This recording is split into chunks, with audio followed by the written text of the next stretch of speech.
If he's grasping For Tony Charles, everything life he instantly does changed with with a health simple ring of the conditions and all. telephone.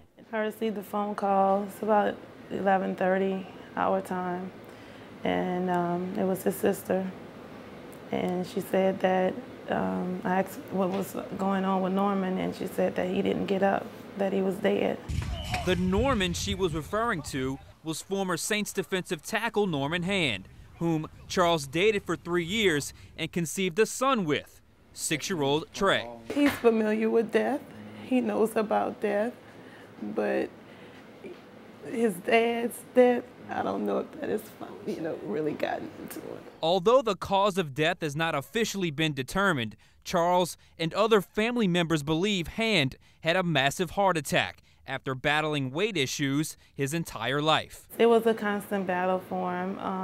I believe it became even worse after the retirement because he was not as active as he normally would have been during his playing years.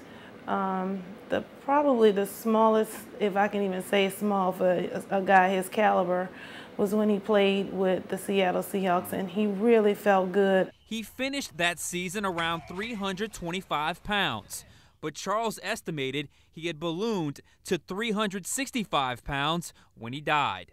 But weight was just one of the many issues Hand dealt with. According to Charles, after his professional playing career, Hand was diagnosed with bipolar disorder. It's a condition Charles believes was a direct result of the punishment he took on the football field.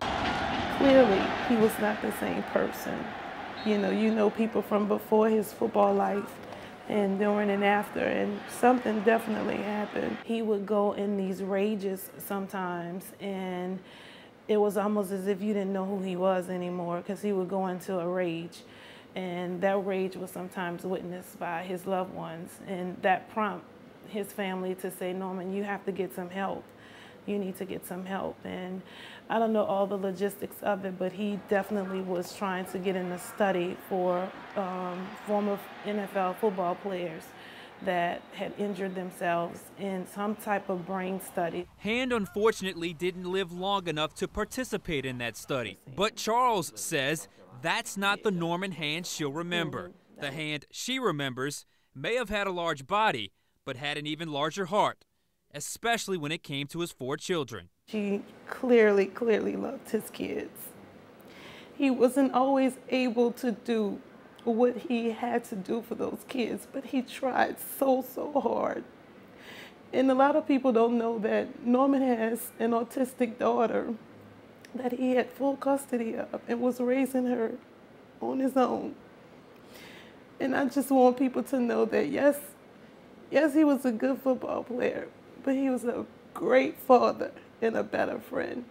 A friend lost way too soon. Sean Fazan for The Final Play.